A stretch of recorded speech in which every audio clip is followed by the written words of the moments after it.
bukan kamu yang menopang akar itu, melainkan akar itu yang menopang kamu. 19 abad telah berlalu, iman Kristen bangsa-bangsa telah dicabut dari akar Ibraninya. Ini saatnya akar Ibrani iman Kristen dipulihkan sebelum kedatangan Mesias yang kedua kembali seperti pada jemaat Mesianik mula-mula. Mari menggali akar Ibrani iman kita bersama Gembala Insinyur Benyamin Obadiah, pendiri dan ketua Kehilat Mesianik Indonesia. Hadirilah ibadah Sabat Ibrani bersama Sores Mesianik Fellowship setiap Sabtu jam 10 sampai 13 di Plaza Pasifik Blok A 1357, lantai 4, Jalan Raya Boulevard Barat, Kelapa Gading, Jakarta Utara, tepat di samping Mall of Indonesia. Ikuti juga ibadah penutupan Sabat di Plaza Pasifik dan GKMI Bintaro jam 5 sampai jam 7 malam. Ibadah Minggu Gereja Kehilat Mesianik Indonesia Bintaro jam 8 hingga jam 10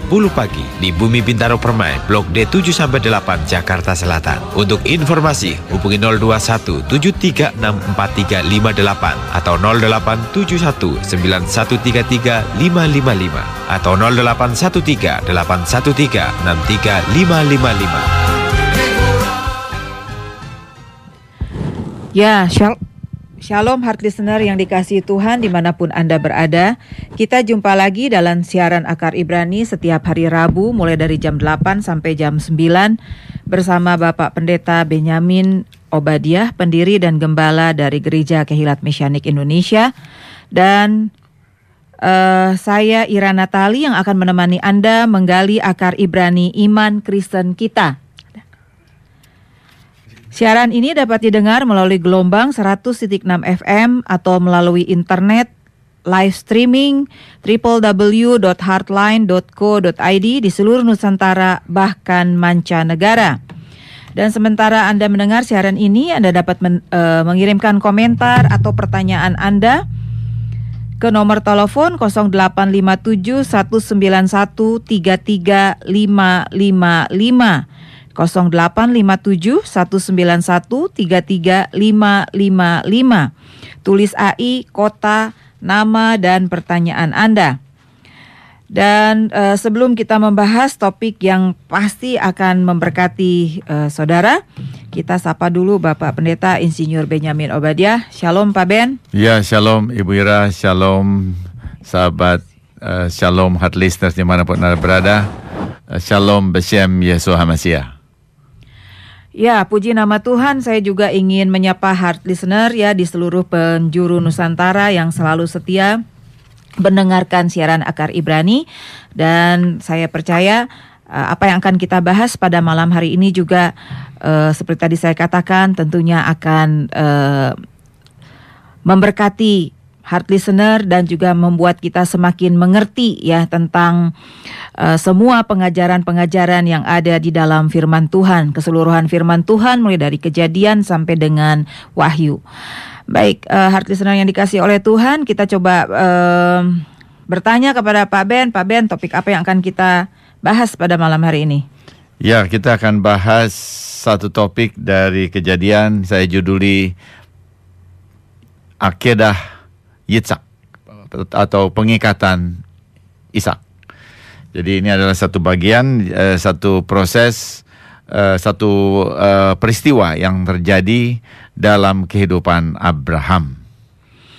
Ya, Akedah Yitzhak. Akedah itu adalah bahasa Ibrani dan diterjemahkan ke dalam bahasa Indonesia sebagai pengikatan Yitzhak. Ya, saudara, kita akan lihat ini dalam Kejadian pasal 22 ya. Jadi kita ada di dalam kitab Kejadian udah beberapa kali dan saya sedang membahas memang kehidupan Abraham dan satu kehidupan yang luar biasa, satu kehidupan yang diubah oleh Tuhan. Jadi Abraham itu bukan memilih agama ya. Dia itu diubah, orang yang sudah diubah. Tadinya seorang penyembah berhala, kemudian dia diubah menjadi manusia yang baru, dan itu dikatakan dia diciptakan kembali. Jadi diciptakan baru, dan konsep diciptakan baru karena iman, oleh iman diciptakan baru itu berlaku terus ya dari zaman Abraham terus sampai saat ini.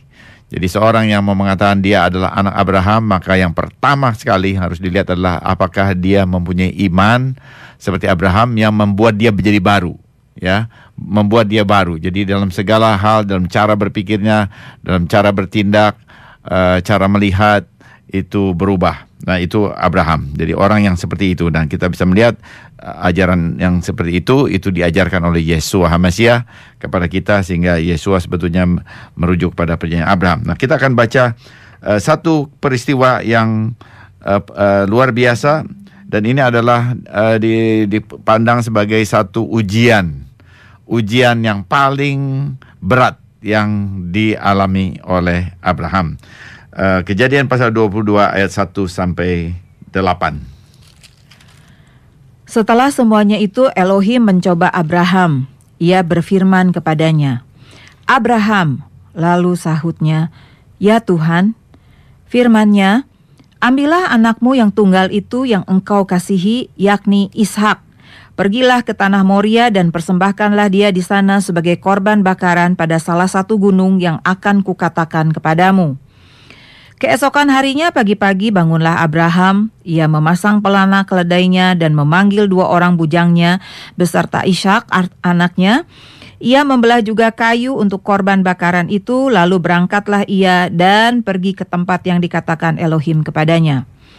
Ketika pada hari ketiga Abraham melayangkan pandangnya, kelihatanlah kepadanya tempat itu dari jauh. Kata Abraham kepada kedua bujangnya itu, "Tinggallah kamu di sini dengan keledai ini. Aku beserta anak ini akan pergi ke sana. Kami akan sembahyang, sesudah itu kami kembali kepadamu." Lalu Abraham mengambil kayu untuk korban bakaran itu dan memikulkannya ke atas bahu Ishak, anaknya, sedang di tangannya dibawanya api dan pisau. Demikianlah keduanya berjalan bersama-sama. Lalu berkatalah Ishak kepada Abraham ayahnya, "Bapa." Sahut Abraham, "Ya anakku." Bertanyalah ia, "Di sini sudah ada api dan kayu, tetapi di manakah anak domba untuk korban bakaran itu?" Sahut Abraham, "Elohim yang akan menyediakan anak domba untuk korban bakaran baginya, anakku." Demikianlah keduanya berjalan bersama-sama. Ya, saudara, kita membaca satu kisah yang sesungguhnya terjadi dalam sejarah. Jadi ini bukan kisah mitologi, bukan dongeng seperti ada banyak buku ya, dongeng mitologi Yunani dan sebagainya, atau dongeng juga di Indonesia ada banyak dongeng ya, hanya ada cerita tapi sebenarnya tidak ada kenyataan sejarahnya. Ini sejarah. Jadi kitab suci kita, Torah itu mencatat sejarah, tapi waktu itu dicatat itu penulisnya dalam hal ini adalah Musa, itu diilhamkan oleh Ruach HaKodes, diilhami oleh Roh Kudus untuk mencatat. Cara mencatatnya dan bagian-bagian yang dicatat itu menjadi sesuatu peristiwa yang dipelajari oleh generasi-generasi berikutnya, untuk diingat dan dicari maknanya oleh generasi-generasi berikutnya, termasuk kita ya di Indonesia. Nah, kalau kita membaca ini, Tuhan Elohim ya, setelah semuanya itu Elohim mencoba Abraham, ia berfirman kepadanya, "Abraham." Jadi Elohim memanggil nama Abraham. Lalu sautnya, di sini di dalam terjemahan Indonesia disebut "Ya Tuhan" ya. Tapi kalau kita lihat dalam bahasa Ibrani, karena memang kitab Kejadian 5 Torah itu semuanya ditulis dalam bahasa Ibrani, jadi kita mau melihat harus dicocokkan dengan bahasa Ibrani, bahasa asli ya, original ya. Musa tidak menulis bahasa Indonesia, dia tidak menulis bahasa Inggris, dia tidak menulis dalam bahasa Yunani, dia juga tidak menulis dalam bahasa Arab ya. Ini harus dicatat ini. Jadi dia menulis dalam bahasa Ibrani. Dalam bahasa Ibrani, maka perkataan Abraham menjawabnya itu Hineni. Waktu dia dipanggil Abraham, maka Abraham menjawab Hineni. Apa artinya Hineni? Inilah aku. Ya, here I am. Inilah aku. Nah, pengertian Hineni di dalam bahasa Ibrani itu adalah inilah aku, transparan. Ya. Aku terbuka bagimu, aku tidak memakai topeng di hadapanmu, aku terbuka, engkau bisa melihat aku apa adanya. Nah, itu dia, Hineni artinya ya. Jadi dia mengatakan hineni. Jadi dia ada di hadapan hadirat Tuhan, dan Tuhan melihat apa segala sesuatu yang ada di dalam hatinya. Dia terbuka, tidak ada sesuatu yang dia tutup-tutupi. Lalu kemudian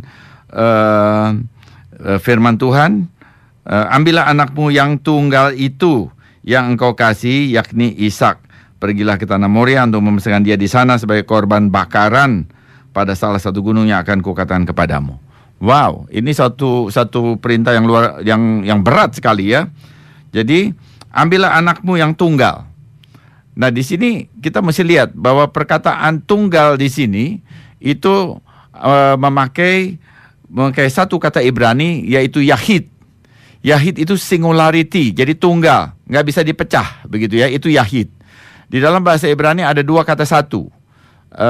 Perkataan satu itu ada dua. Yang pertama itu adalah ehad, ya. Yang kedua adalah yahid. Jadi ada dua macam, ya. Dua kata yang merujuk kepada angka satu, atau satu itu bisa dikatakan yahid atau dengan istilah ehad. Nah, di sini pakai yahid singularity. Tetapi kemudian kita bisa melihat juga, ya, bahwa satu juga bisa diungkapkan dengan ehad, dan ehad itu artinya composite unity, satu dalam kesatuan. Itu bahasa Indonesianya, satu dalam kesatuan. Itu ehad. Nah, lalu kita bisa langsung bisa melihat bahwa dalam Ulangan 6 ayat 4, ya, mengatakan Shema Yisrael, Adonai Eloheinu, Adonai Ehad. Dengarlah Israel, Adonai Elohimmu, ya, Elohim kita, ya, Elohim kita, Eloheinu, Elohim kita, Adonai Ehad.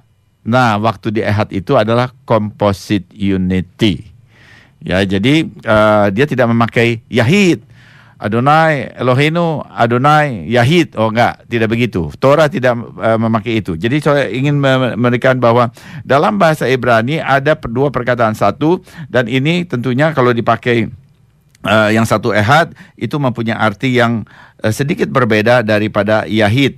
Ya, kedua-duanya satu, tetapi satu di sini di dalam ehad itu composite unity, sementara di sini dalam ayat 2 bahwa ambillah anakmu yang Yahid itu. Jadi anakmu yang yahid itu artinya cuma satu. Nah, saudara, waktu kita lihat yahid itu, ya, kemudian dia sebut di sini dalam Torah jelas ini original Torah itu Ishak, ya. Padahal Abraham waktu itu dia sudah umur 100 tahun lebih, dia mempunyai anak juga, anak yang lahir pertama justru untuk dirinya itu dari Hagar, itu namanya Ismail. Nah, tetapi waktu Kejadian pasal 22, Ismail sudah pergi. Mengapa Ismail pergi? Karena Sarah, ya, istri yang dikasihi oleh Abraham, ya, itu meminta agar Hagar dan Ismail diminta pergi dari rumahnya. Lalu kenapa?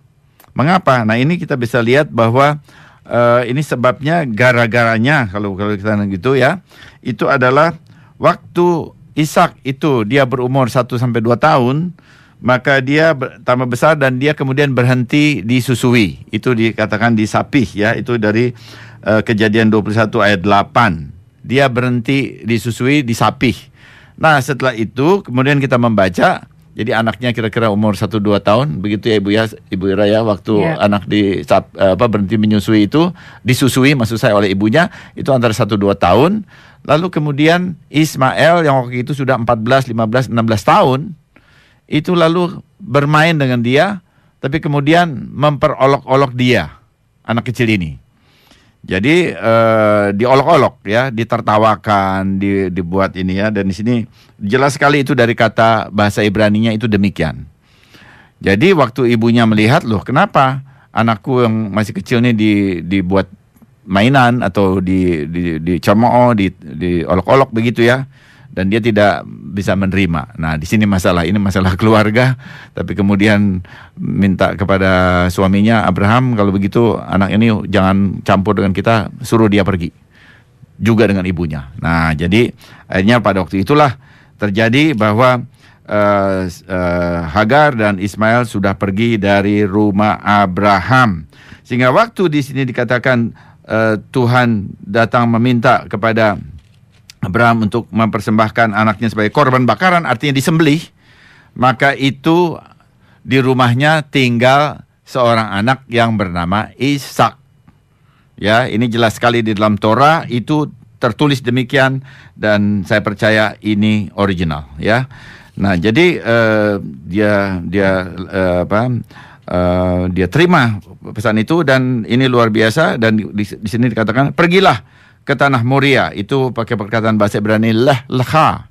Nah, waktu dikatakan leh lecha, pergilah, begitu, ini adalah perkataan leh lecha, panggilan pergi, meninggalkan sesuatu untuk datang kepada sesuatu yang diperintahkan Tuhan. Itu yang kedua, ya.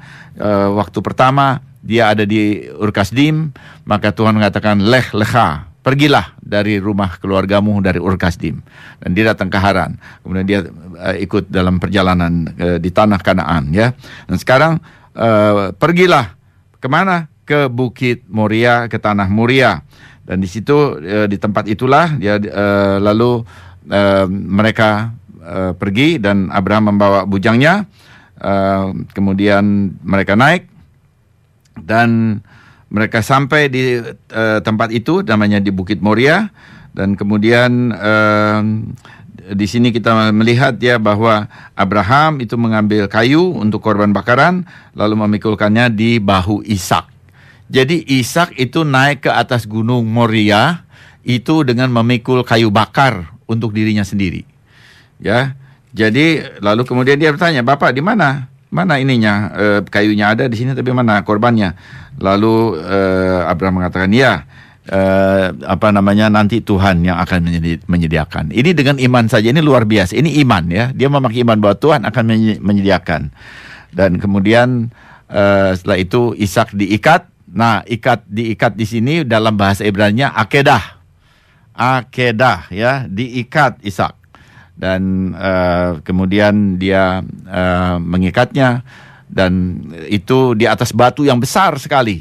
Di atas batu di Bukit Moria itu ada batu yang besar sekali. Dan kalau saudara pergi ke Bukit Moria sekarang, dan di sana ada Dome of the Rock. Nah, di bawah Dome of the Rock itu ada batu yang besar, itu batu alam. Jadi saya percaya bahwa Abraham akan datang ke situ, karena di tempat lainnya nggak ada, ya. Ada batu di sana. Dan kemudian kita bisa lihat di sana Ishak diikat, ada kayu api, dan semuanya udah siap, dan ada pisau.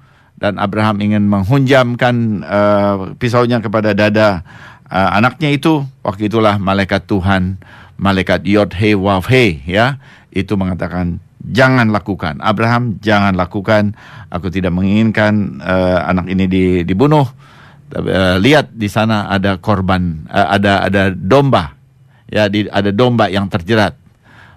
Dan Abraham menoleh, dan dia melihat ada domba, dan domba itu yang dikorbankan, tetapi Ishak tidak jadi dikorbankan. Ya. Ishak tidak jadi dikorbankan karena Tuhan sudah menyediakan domba. Kita akan kembali setelah kita mendengarkan pujian yang berikut.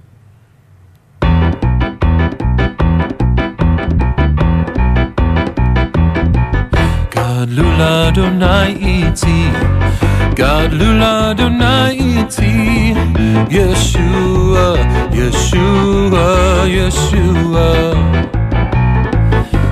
Lula Adonai iti, God lula Adonai iti, Yeshua, Yeshua, Yeshua. Mehalim l'Shem tefartecha, Mehalim l'Shem tefartecha.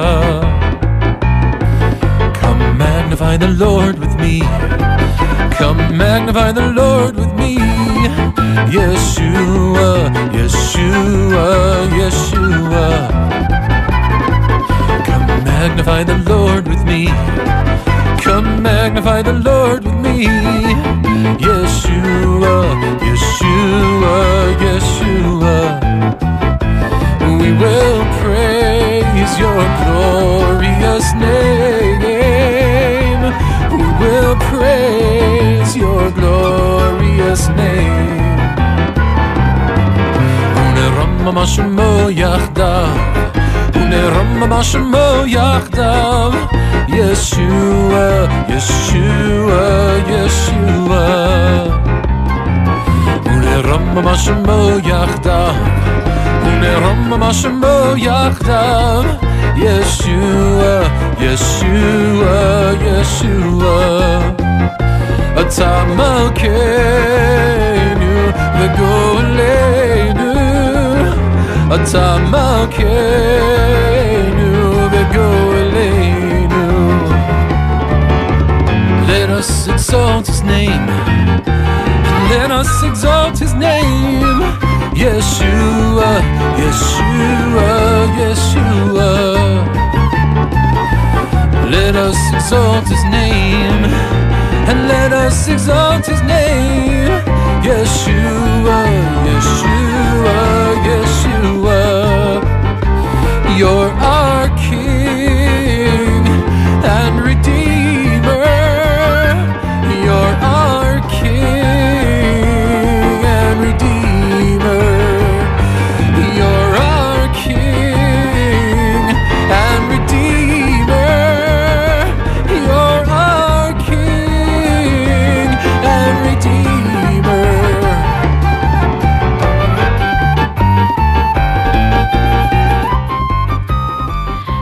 Ya, satu pujian yang gembira ya, sebetulnya ini diambil dari Mazmur pasal 34 ayat 4. Muliakanlah Tuhan bersama-sama dengan aku, marilah kita bersama-sama memasyurkan namanya. Namanya siapa? Tidak lain dan tidak bukan adalah Yesua, karena dia adalah perlindungan kita. Ya, heart listener yang dikasih oleh Tuhan, Anda masih bersama siaran Akar Ibrani, dan pada malam hari ini kita sedang membahas firman Tuhan dari Kejadian pasal 22 ayat 1-8, Akedah Yitzhak atau pengikatan Yitzhak. Ya, saudara, kita sudah lihat satu gambaran dan itu ada di dalam kitab Torah, di dalam Kejadian 22, dan lalu itu fakta sejarah. Tetapi sekarang itu fakta sejarah itu ditaruh di dalam kitab suci untuk apa? Untuk merupakan satu pengajaran bagi kita. Jadi bukan saja kita bisa melihat bagaimana Abraham dia dengan sukarela mengorbankan anak yang tunggal, ya, anak yang menjadi kesayangannya dari istri kesayangannya, dia rela mengorbankan itu karena Tuhan memintanya. Tetapi juga kita bisa melihat ada satu teladan yang luar biasa bahwa Ishak itu dia bersedia, nyawanya juga diambil, ya.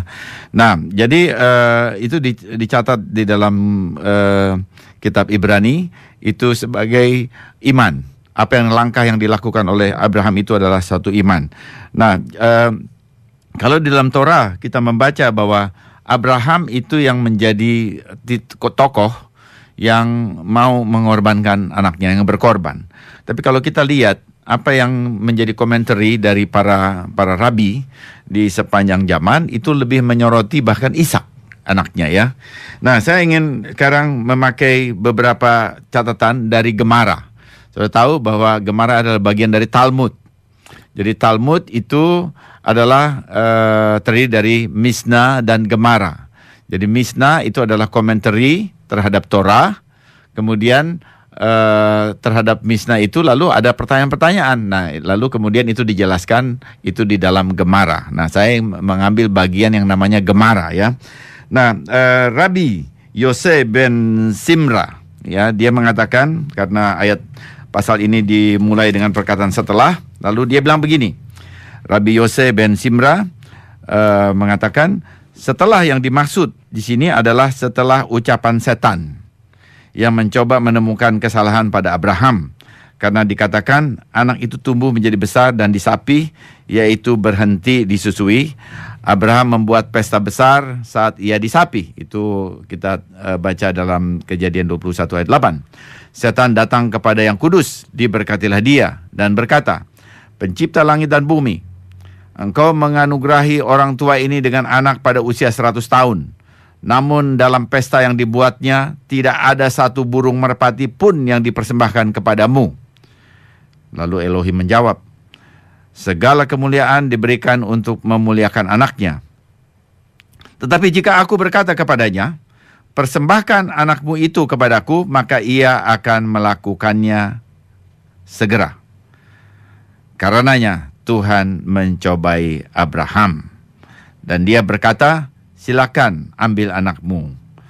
Rabbi Shimon ben Ada berkata, kata Na menyatakan permohonan. Jadi Elohim memohon Abraham untuk melakukan pengikatan. Ini diambil dari Sanhedrin, dari Gemara, Sanhedrin 98a. Jadi kita bisa melihat di sini ya, bahwa Abraham bersedia mengorbankan anaknya. Tapi kemudian ada lagi satu commentary, ya, satu ulasan begitu dari Sanhedrin yang sama, ya. Di sini 89, tadi 98a, ini 89a. Ya, jadi Rabbi Levi berkata, setelah di pasal 22 ayat 1 itu sesungguhnya bukan setelah perbincangan dengan Satan, tetapi setelah ucapan Ismail kepada Ishak. Nah, ini kan tafsir ya. Jadi Gemara atau Mishnah itu tafsir. Jadi yang satu bilang begini, satu bilang begini ya. Jadi setelahnya itu bukan karena setan yang bicara, tetapi setelah Ismail bicara sesuatu kepada Ishak. Lalu Rabi ini menulis begini. Ismail berkata kepada Ishak, aku lebih baik daripadamu dalam mematuhi perintah atau misfot, karena engkau disunat ketika masih berusia 8 hari dan tidak dapat protes. Artinya tidak dapat protes. Sedangkan aku disunat ketika berusia 13 tahun. Aku dapat protes, tetapi aku tunduk kepada perintah.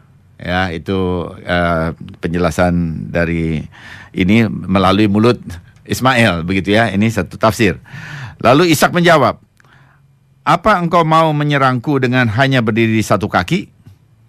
Jika yang kudus diberkatilah dia akan berkata kepadaku, persembahkanlah dirimu kepadaku, aku akan mentaatinya. Karenanya Elohim menguji Abraham. Ya, jadi saudara lihat ini cara menafsir para rabi itu, dia memakai seperti cerita begitu ya. Tapi dari tafsir ini kita bisa melihat bahwa baik Abraham maupun Ishak itu bersedia. Abraham bersedia mengorbankan anaknya yang tunggal, sementara Ishak bersedia menyerahkan nyawanya jika Tuhan memang menghendaki itu. Nah, waktu kita membaca ini, maka kita mengingat satu ayat di dalam perjanjian yang diperbarui yang ditulis oleh Yohanes 3 ayat 16. Yohanes 3 ayat 16 yang mengatakan, karena demikian Bapa mengasihi isi dunia ini sehingga diberikannya anaknya yang tunggal, supaya barang siapa yang percaya kepadanya tidak binasa, melainkan beroleh kehidupan yang kekal. Dan saya percaya bahwa waktu Yohanes menulis ini, dia sebetulnya sudah belajar Torah dan dia melihat bahwa apa yang ditulis di dalam Torah itu adalah gambaran bagaimana Bapa surgawi memberikan anak yang tunggal di Yeshua Mesya yang adalah firman Elohim ya. Jadi sebutan anak sini bukan sebutan untuk orang yang bapak yang kawin sama siapa lalu punya anak, bukan.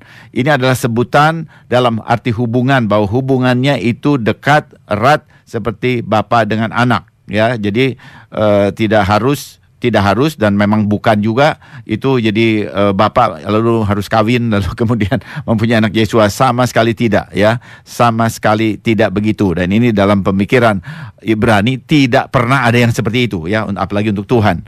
Nah, jadi kita bisa melihat bahwa ini satu gambaran yang kita lihat ada ya di dalam Injil. Dan kalau begitu, apa yang ditulis dalam Injil itu sebenarnya merupakan satu paralel, satu refleksi dari apa yang tertulis di dalam Torah ya.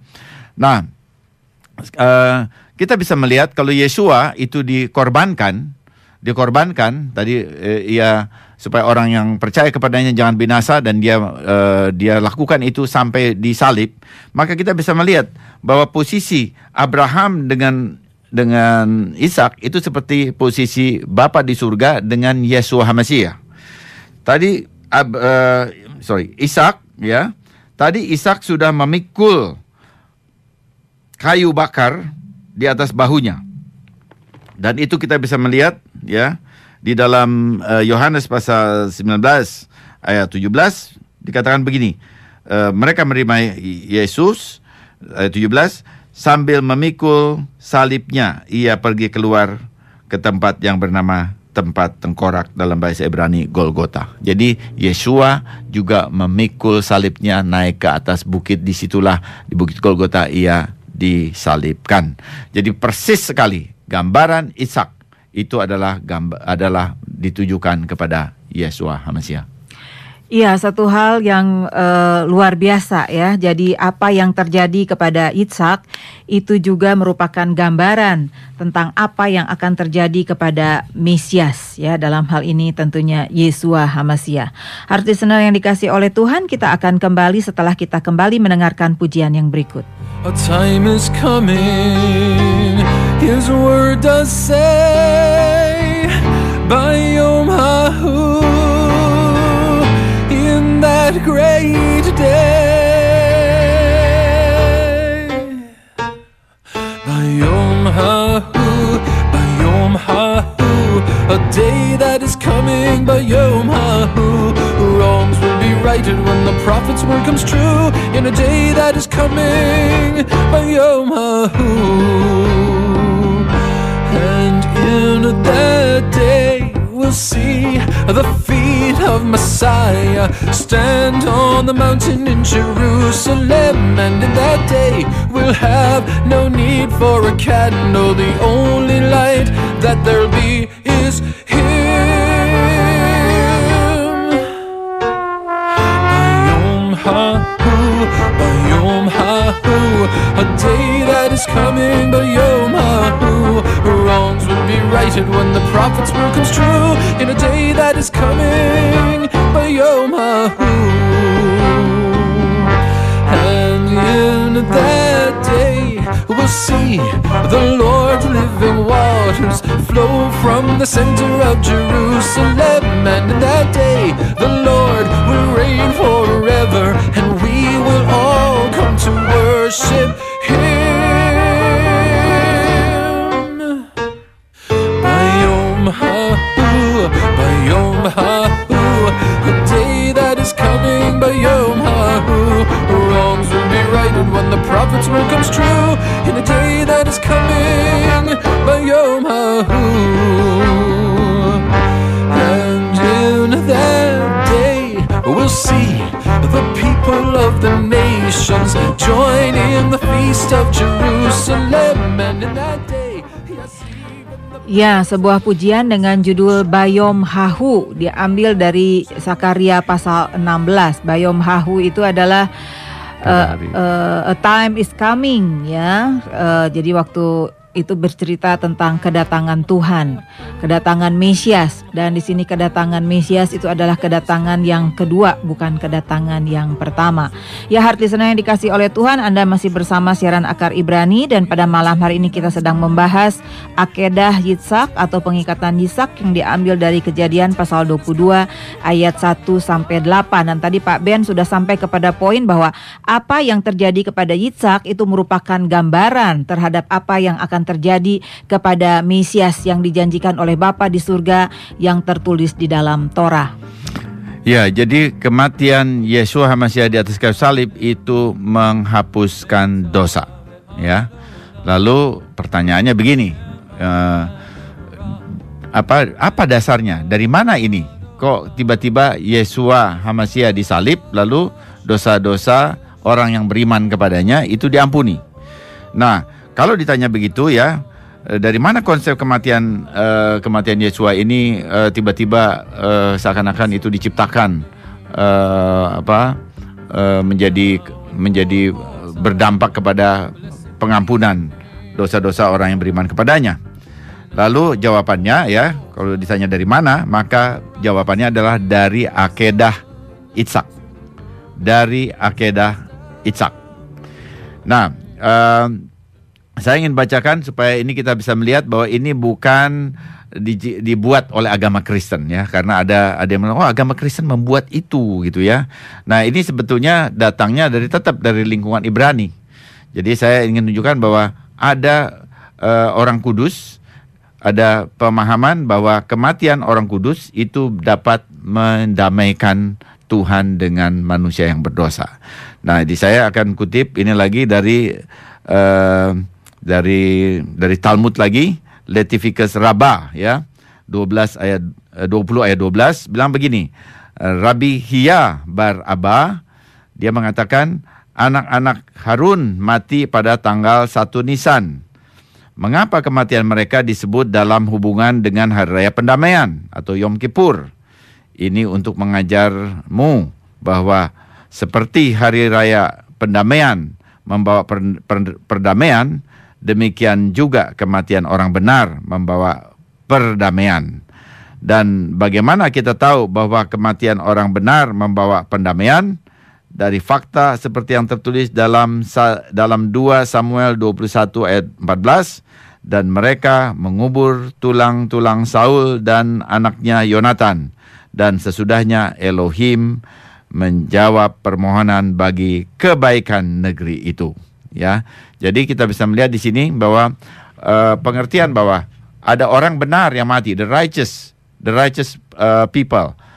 person itu mati, maka kematiannya itu mendamaikan Tuhan dengan manusia yang berdosa yang karena dosanya terpisah dari Tuhan. Ya, jadi kita bisa melihat konsep itu, lalu kita bisa lihat terjadi kepada kematian Yesua di atas kayu salib. Kemudian ada lagi satu dari Talmud Babilonia, Berakot 62b, ambil orang benar di antara mereka, melalui kematiannya dosa-dosa dapat dihapuskan bagi mereka. Ya, jadi kita bisa melihat bahwa pemikiran bahwa ada satu orang yang mati untuk keampunan dosa orang lain itu datangnya dari pemikiran para rabi, ya, jadi dalam lingkungan Ibrani, dari Talmud. Jadi tidak bisa mengelak, ya. Saya ingin kasih tahu bahwa anti misionaris tidak bisa mengelak. Para proselit tidak bisa mengelak bahwa kematian Yesua HaMasiah itu memberikan pendamaian bagi orang berdosa. Dan sumbernya dari mana? Sumbernya dari ada dari kitab suci, dari Torah, ya. Tapi kemudian itu disepakati, ya, diajarkan juga oleh para rabi dalam Talmud. Ya, jadi ini menunjukkan bahwa hal itu sebetulnya adalah berasal dari lingkungan Ibrani dan bukan buatan orang-orang Yunani, ya, bukan buatan gereja, bukan. Nah, di dalam Torah kita membaca ketaatan Abraham, tetapi para rabi justru menekankan ketaatan Ishak, ya. Nah, ada satu midras, ini juga bagian dari Talmud, midras Tanhuma, mencatat pada saat penciptaan, ketika Elohim mau membuat manusia, para malaikat yang diciptakan sebelumnya bertanya, apa pentingnya membuat manusia? Nah, salah satu jawaban dari Elohim adalah sebagai berikut. Engkau akan melihat seorang bapa akan membunuh anaknya, dan sang anak sendiri memang menyetujui akan dibunuh untuk menguduskan namaku. Nah, jadi waktu midras ini, atau midras itu satu khotbah, ya, bahan khotbah itu menjelaskan ini, dia sebenarnya merujuk kepada Abraham.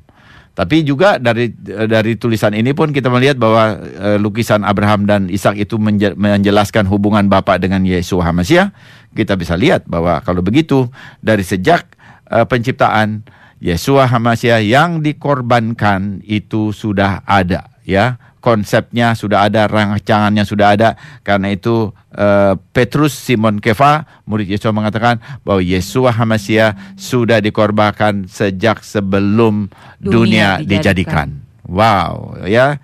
Kalau begitu apa yang ditulis Petrus itu sama dengan apa yang ditulis oleh Midras, ya, Midras Tanhuma, Fayera butir 18.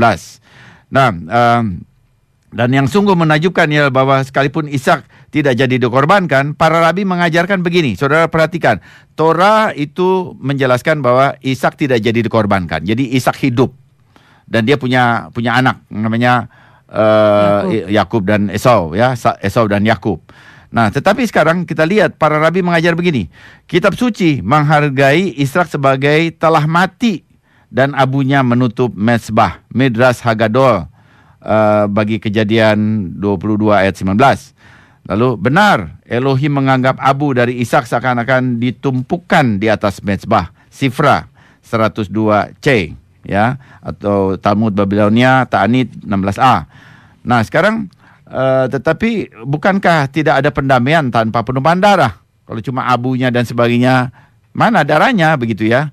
Nah lalu benar sekali para rabi udah berpikir ke sana karena mereka ingin melihat pola yang ada diajarkan dalam Torah 200 tahun sesudah Yesua mati di salib, ya, kira-kira 200 tahun, abad 2. Rasbi, yaitu Rabi Simon Bar Yohai yang menulis buku Sohar, itu menulis begini: Yang kudus, diberkatilah dia, berkata kepada Moshe, aku memelihara iman untuk membayar pahala dari Ishak anak Abraham yang telah mencurahkan 1/4 darahnya di atas mezbah.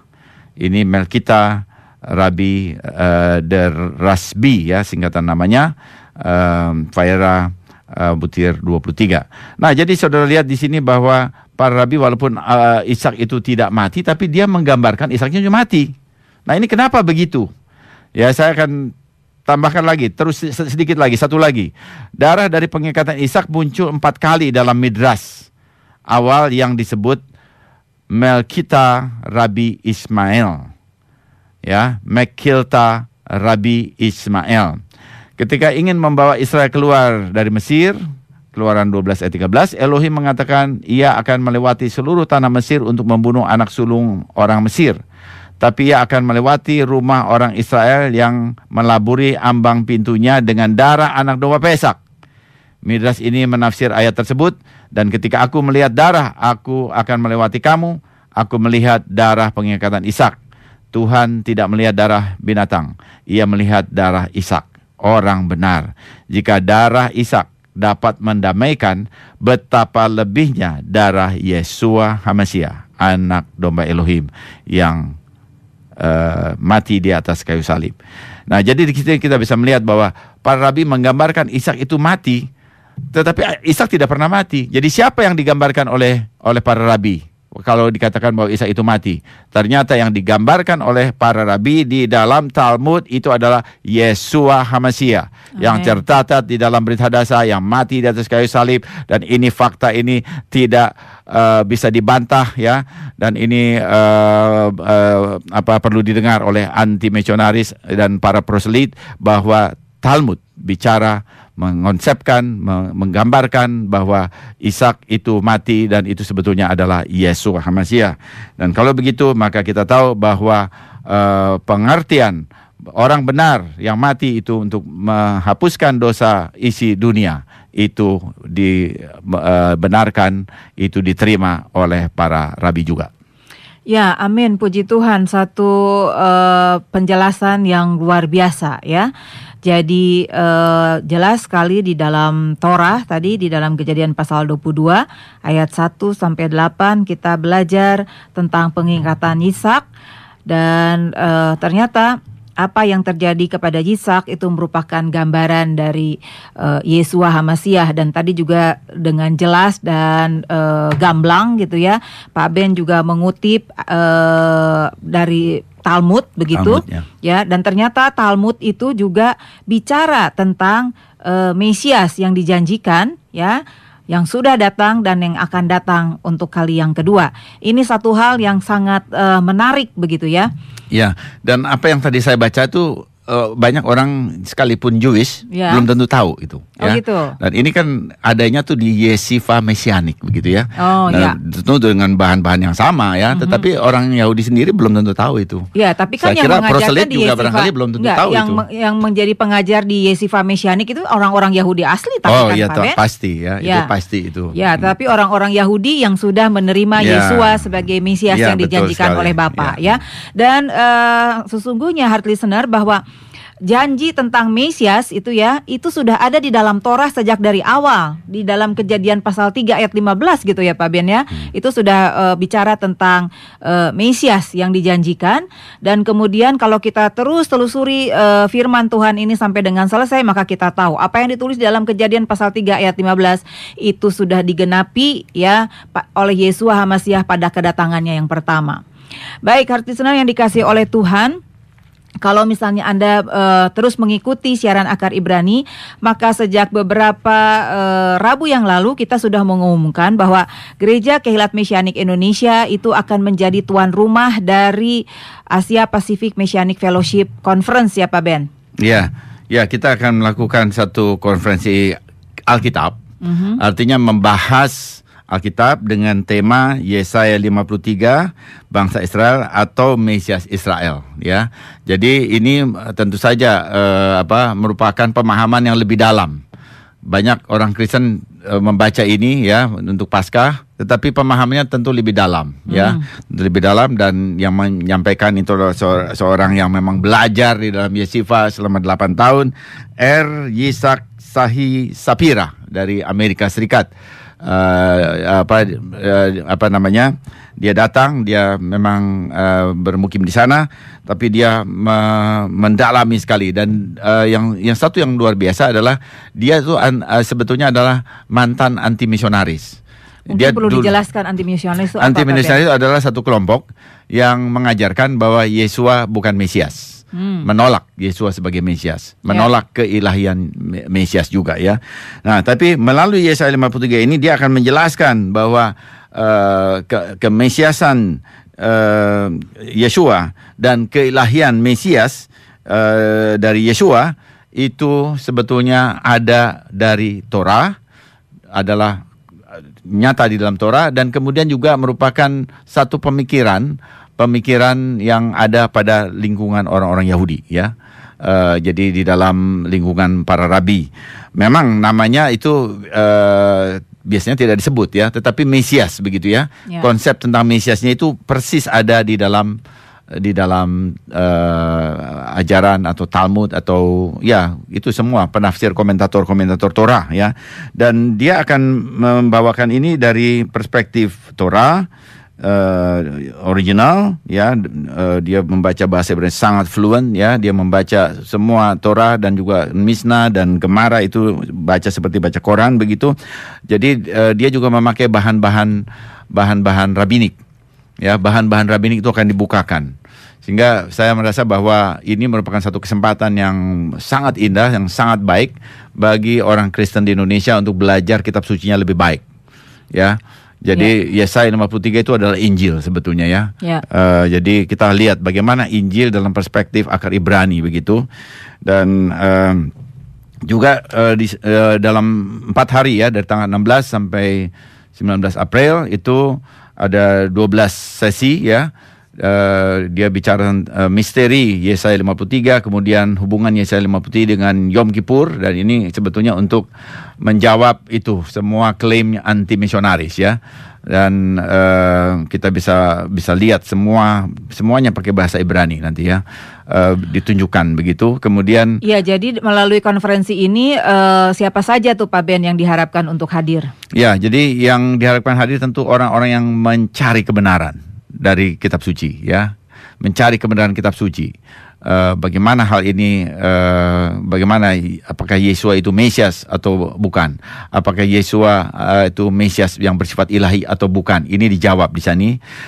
Kemudian juga kita bisa melihat pengertian tentang Mesias ya, bahwa ada Mesias ben Yosef, Mesias ben David. Lalu itu bagaimana? Nah, banyak orang Kristen nggak tahu ini ya. Iya, saya rasa memang orang Kristen pokoknya nerimanya taunya gitu bahwa Yesus Kristus juru selamat udah gitu ya. Nggak bisa jelasin jadi lebih, melalui ya. konferensi ini pemahaman saudara tentang Yesus Kristus atau Yeshua HaMasiah itu akan semakin diperlengkapi supaya kita nanti jangan salah gitu ya menerima Yesus yang lain atau Yeshua yang lain seperti yang ditulis oleh Rabi Shaul di dalam 2 Korintus pasal 11 saya rasa ya Pak Ben ya.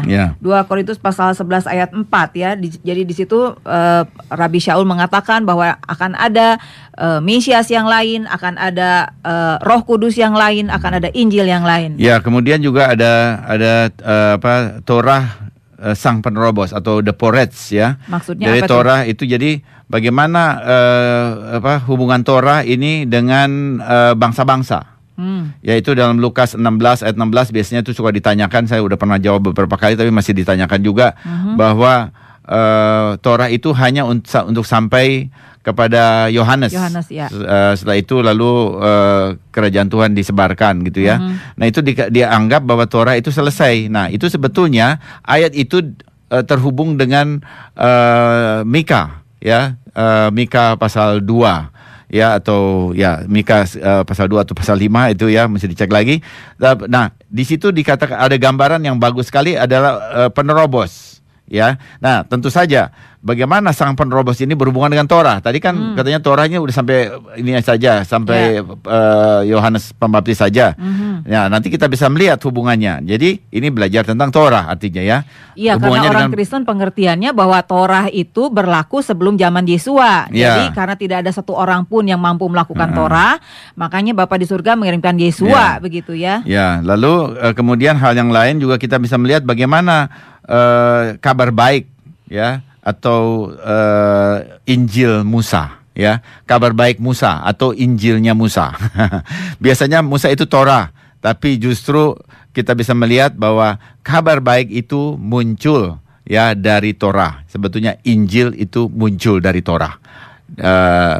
Seperti tadi Ibu Ira tadi sudah sebut Kejadian 3 ayat 15 ya. Itu Injil ya. Ada dalam Torah gitu, tapi itu adalah Torah juga begitu ya. Nah itu akan dibahas itu, ada satu sesi Torah Musa dan kabar baik menurut Musa. Kemudian pengertian Torah tertulis dengan Torah lisan, yang saya sebut halakah Torah lisan. Oh itu orang Kristen nggak tahu, teolog nggak ngerti ini. Saya harap juga tadi Ibu Ira tanya bahwa teolog. Ya, kalau saudara masih seorang teolog, ahli teologi ya, maka seminar ini perlu saudara hadiri untuk memahami Torah dengan baik, hubungan Rasul Paulus dengan Torah atau Yesua dengan Torah ya, dan orang percaya dengan Torah. Ini saatnya.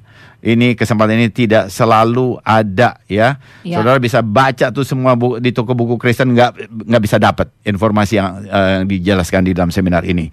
Kemudian juga saudara-saudara yang mau tahu tentang nama Yesua atau Yahshua, Sacred Namer, Anda juga perlu hadir di sini ya, karena ada satu sesi yaitu nama ya, the name akan dibahas di sini. Kemudian juga rahasia tentang Mesias. Nah, jadi juga satu lagi orang-orang yang suka juga mempelajari Kabbalah ya. Kalau saudara melihat ada Kabbalah yang ini, saudara juga bisa hadir di sini karena waktu dia menulis buku The Return of the Kosher Pig, maka ada approach Sohar, kitab Sohar itu dibahas ya. Jadi saudara bisa hadir di sini untuk mendapatkan semua. Jadi ini sangat kaya. Iya, jadi sebetulnya dimanapun posisi Anda berada, heart listener ya, dengan konferensi ini ya, maka semua apa yang menjadi pertanyaan begitu ya, apa yang menjadi mungkin juga keraguan seperti itu ya, itu akan dipuaskan ya melalui konferensi ini. Dan pendaftarannya bagaimana Bu Ira? Ya, pendaftarannya itu heart listener itu bisa dibuka melalui bisa dilihat melalui website kami, yaitu di www.kehilatmesianikindonesia.com, www.kehilatmesianikindonesia.com, atau bisa juga melalui WhatsApp ya, melalui saudara Puji di nomor telepon 0858 8551 8017, 0858 8551 8017. Dan kemudian satu hal juga yang menarik bahwa di sini ada early bird sebelum pendaftaran. Kalau misalnya Anda ingin mendaftar sebelum tanggal 28 Februari, maka akan mendapatkan potongan yang menarik begitu ya. Dan heart listener yang dikasih oleh Tuhan, sekali lagi jangan lewatkan ya, ini konferensi 4 hari dari 16 sampai dengan 19 April 2015. Tempatnya itu di Kelapa Gading ya, di Pacific Plaza Blok A1 nomor 1 sampai 7 di lantai 4. Di Plaza Pacific ini adanya di Jalan Raya Boulevard Barat. Ya, dan itu Messianic Training Center. Ya. Kita sebut itu tempatnya. Ya, Messianic Training Center ya. Jadi pastikan Anda hadir di sana mulai tanggal 16 sampai tanggal 19 April, mulai dari jam 9 sampai jam 5 sore ya. Jadi saya berharap kita semua bisa kopi darat begitu ya Pak Ben ya, Ya, di betul. acara konferensi ini. Ya, kita bisa ketemu di sana Ya. dan kita bisa saling tanya jawab. Ya. Pokoknya suatu kesempatan yang luar biasa. Ya, baik heart listener yang dikasih oleh Tuhan, waktu juga yang memisahkan kita. Ya, tiba saatnya bagi kami untuk mohon diri dari ruang dengar saudara. Kiranya damai sejahtera Tuhan yang melampaui akal pikiran terus mengawal saudara. Lahir Raut, sampai jumpa.